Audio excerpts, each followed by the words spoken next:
আসসালামু আলাইকুম সম্মানিত ভিউয়ার্স, আবারও আপনাদের জন্য আরেকটি নতুন ভিডিও নিয়ে আসলাম। আজকের ভিডিওটা হচ্ছে টমেটো গাছ নিয়ে। টমেটো গাছের চারা কিনে নিয়ে আসছিলাম সেই ফুজদার হাট থেকে। বেশ কিছু চারা থেকে আমার আজকের এই টমেটো গাছগুলো আপনারা হয়তো দেখতেছেন।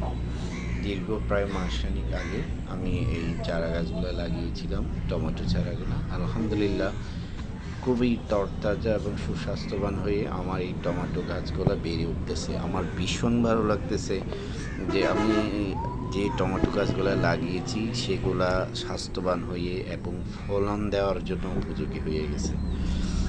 কিছুটা পরিশ্রম হয়েছে, কারণ পানি পরিচর্যা না করলে কোনো সবজি ফসল ফলানো যায় না। ঠিক তদ্রুপ টমেটো গাছেও কিছুটা কায়িক পরিশ্রম করেছিলাম, একটু পানি দিয়েছিলাম, গাছগুলো তার নিজের শক্তিতে বৃদ্ধিতে বেড়ে উঠতেছে এবং খুবই স্বাস্থ্যবান, খুবই ভালো লাগতেছে। আশা করতেছি এখান থেকে আমি ভালো পরিমাণের একটা টমেটো পাবো।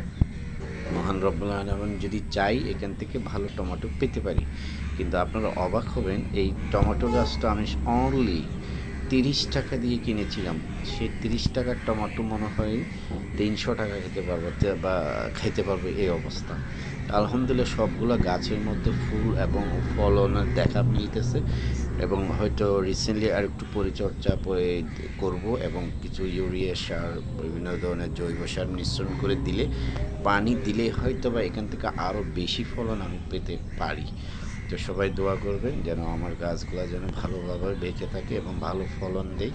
ঠিক তদ্রুপ আপনারাও চাইলে এভাবে স্বল্প পরিসরের জায়গার মধ্যে আপনারা আমার মতো এই ধরনের টুকিটাকি সবজি চাষ করতে পারেন, নিজের ব্যক্তিগত চাহিদা মেটাতে পারেন। এক কথায় চেষ্টা করবেন এবং আপনার শরীর স্বাস্থ্য ভালো থাকবে। আর গাছের সামনে আসলে আপনার মন, দেহ, শরীরটা অনেক ভালো হয়ে যায়। আমি দেখেছি একদম রিফ্রেশ মাইন্ড হয়ে যায়, একদম ফ্রেশ হয়ে যায় মাইন্ডটা। তো চেষ্টা করবেন এইভাবে ফসলাদি ফলাবেন, শাকসবজির চাষ করবেন, বিভিন্ন গাছ লাগাবেন। আপনারা ভালো থাকবেন, সবাই সুস্থ থাকুন। আমার চ্যানেলটা অবশ্যই সাবস্ক্রাইব করবেন।